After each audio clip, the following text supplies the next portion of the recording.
지금까지 지방흡입만 5,000건 넘게 했는데요. 얼굴 지방흡입 솔직히 무서워하시는 거 저도 알고 있거든요. 그러니까 한 번에 원하는 결과 얻고 싶다면 이번 영상은 제발 꼭 보세요. 안녕하세요. 안티에이징 시술 12년차 더시엘 클리닉 이승윤 대표원장입니다. 안녕하세요. 안티에이징 시술 14년차 대표원장 최민입니다. 이 원장님, 얼굴 지방 흡입 많이 받으시는데 주로 어떤 부위에 많이 받으시나요? 가장 많이 받는 부위는 여기 이중턱 부위고요. 그 다음에는 볼살. 그 다음에 특수 부위로는 여기 광대도 시술 가능하고요. 그 다음에 여기 팔자 옆에 여기 볼록한데 팔자지방. 네. 그렇게 시술이 가능합니다. 그래서 이제 얼굴 지방 흡입을 생각하신 분들이 가장 두려워하는 부분이 부작용입니다. 그래서 이번 시간에는 부작용에 대해서 말씀드리도록 하겠습니다. 이 원장님, 환자분들이 지방 흡입 받고 나서 멍이 들거나 이제 얼굴 붓기 때문에 걱정을 하시는 경우가 많거든요. 근데 이제 이런 게 괜찮은 건지 어느 정도인지 한번 설명을 부탁드려요. 그 시술 후에는 멍 붓기는 생길 수밖에 없습니다. 그런데 이제 멍은 생길 수도 있고 안 생길 수도 있는데 붓기는 생기긴 생겨요. 물론 사람마다 이제 개인차가 있기 때문에 보통 빨리 빠지면 일주일, 좀 천천히 빠지면 2주일 정도 보고요. 그러니까 이제 멍 붓기에 너무 큰 걱정은 안 하셔도 됩니다. 다만 멍이 혈종에 의해서 생기는 멍 붓기가 있어요. 그거는 뭐냐면은 속에 이제 큰 혈관이 터져서 이렇게 된 한쪽만. 그래가지고 엄청 붓고 아프고 피멍이 드는 이 혈종이거든요. 그렇게 안 되게 시술을 잘하는 게 이제 되게 중요하죠. 근데 일반적으로 푸르스름한 멍, 이런데 푸르스름한 멍은 제 경험상 한 3명 중에 1명은 멍은 드시는 것 같아요. 근데 시간이 지나면 괜찮아지는 거죠? 그렇죠. 그러면은 멍 붓기는 시간이 지나면 이제 완전히 회복이 되는 건데, 그런 거 말고 또 다른 부작용이 생길 수 있는 게 있을까요? 지방 흡입 부작용 중에 이제 가장 흔한 것은 이제 시술 부위 유착이 되는 거죠. 군데군데 패이고, 그 다음에 이제 시술을 예를 들어 볼 지방 흡입을 한다고 하면은 이거를 이렇게 골고루 빼야 되는데 어디는 빼고 어디는 안 빼고 그래서 경계가 지는 경우가 있어요. 그런 부작용들이 있을 수가 있습니다. 그리고 이제 드물지만 입 주변에 이제 신경 손상?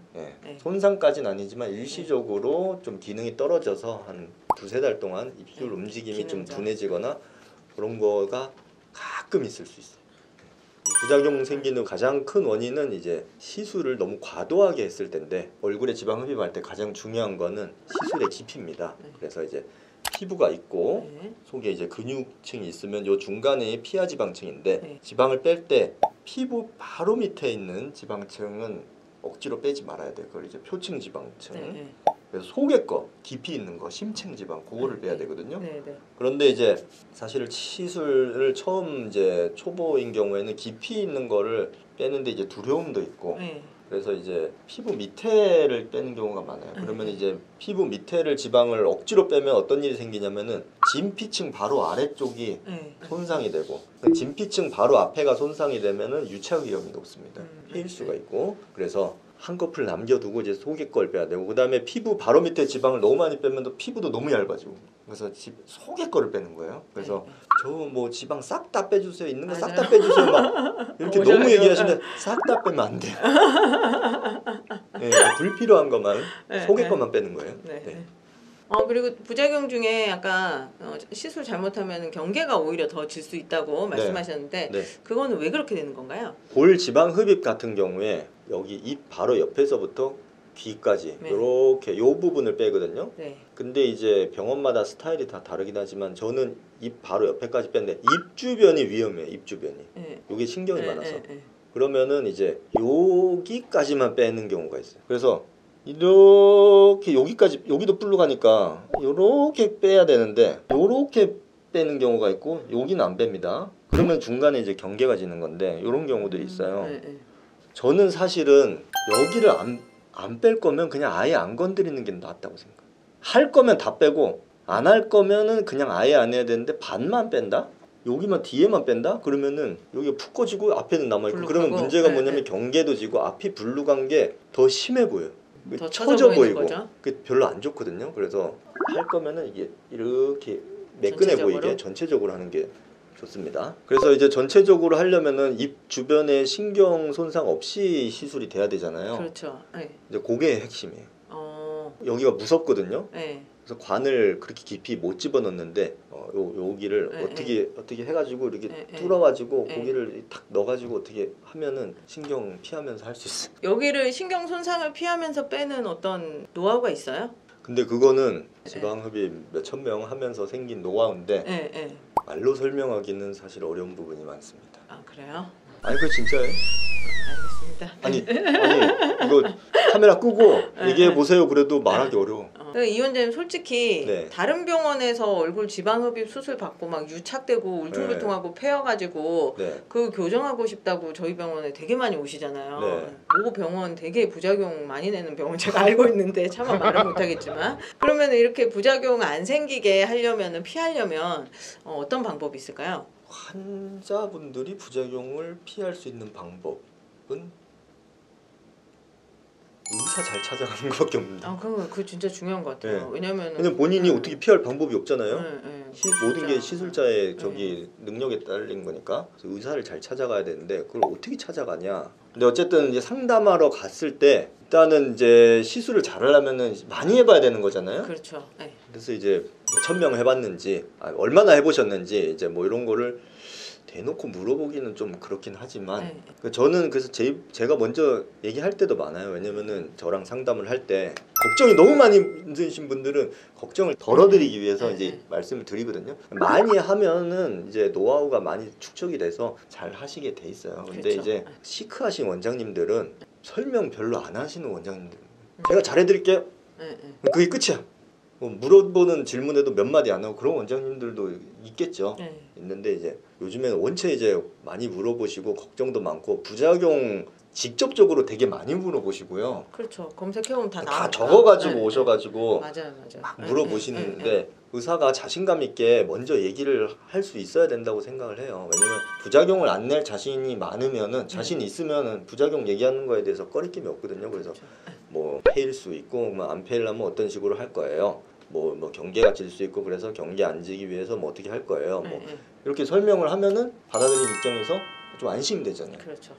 그러면 이제 시술 경험이 많은 의사한테 시술을 받아야 된다고 하는데 이 많이의 기준이 어떻게 될까요? 제 생각에는 얼굴 지방 흡입 기준으로 그래도 1000명 이상은 해봐야 되지 않을까. 1000명? 근데 또 이제 부위가 막 여러 부위잖아요. 그렇죠. 한 분이 전체 받으면은 한 번 했는데 5번이 될 수 있잖아. 여기 한 부위, 뭐 여기 한 부위, 여기 한 부위 해가지고 한 명 했는데 뭐 시술 5케이스 했다. 이런 그렇죠. 거 말고 몇 명 했냐. 명수로. 그러면은 이제 막 근데 그러면은 그럼 1000명 안 되는 원장님들은 하면 안 되냐? 그거 아니죠. 어쨌든 부작용 확률을 낮추려면 1000명 이상 케이스가 많아야 된다. 그렇죠. 1000명은 돼야 될 거예요.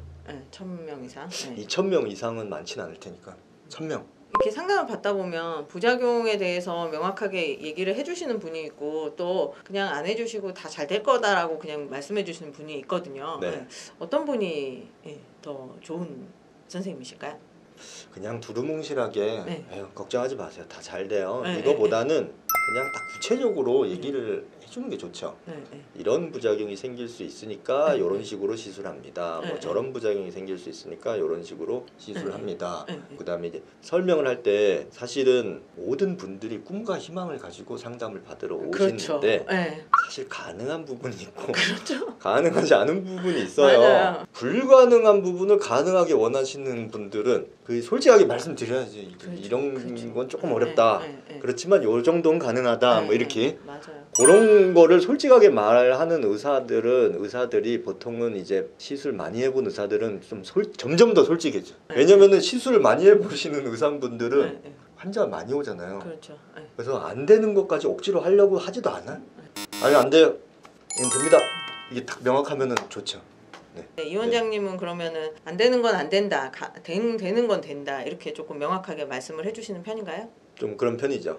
너무 심해서 다르지. 맞아요. 그래서 상담 받고 나가면 원장님 너무 명확하게 안 된다고 해서 마음 상했다는 분들도 있으시거든요. 솔직히 좀 많이 있어요. 그래서 상담실장님 후상담할 때 원장님이 안 된다고 해서 좀 실망스럽다, 좀 좌절스럽다 이렇게 이제 말씀하시는 분들이 많이 있죠. 근데 요즘에는 좀 더 희망을 주는 쪽으로 노력을 하려는 경우가 점점 늘고 있는 그 이유는 뭐냐면은 네. 안 된다고 했는데 이제 환자분이 하시기로 해가지고 했는데 생각보다 만족하시는 분들이 많더라고요. 제가 봤을 때도 오 많이 좋아졌네 이런 분들 생각보다 많으세요. 맞아요. 네. 이 원장님이 전후에 대한 그 기준이 좀 많이 높아요. 네. 예, 시술하면 할수록 기준이 높아져요. 이번 시간에는 얼굴 지방 흡입의 부작용에 대해 알아봤는데요. 지방 흡입을 받고 멍이나 부종같이 일시적으로 생기는 부작용, 그리고 울퉁불퉁하거나 유착이 생기는 등 좀 심한 부작용에 대해서도 말씀드렸습니다. 이런 부분을 걱정하는 분들을 위해서 어떻게 하면 이런 부작용을 최소화할 수 있을지 그 노하우에 대해서도 말씀드렸습니다. 지방 흡입 이거 솔직히 꽤 많이 걱정하시잖아요. 이번 영상을 토대로 기왕 받는 시술 제대로 꼼꼼하게 하는 의료진에게 시술 받으셨으면 좋겠습니다. 그러면 다음 안티에이징 이야기로 찾아뵙겠습니다. 감사합니다.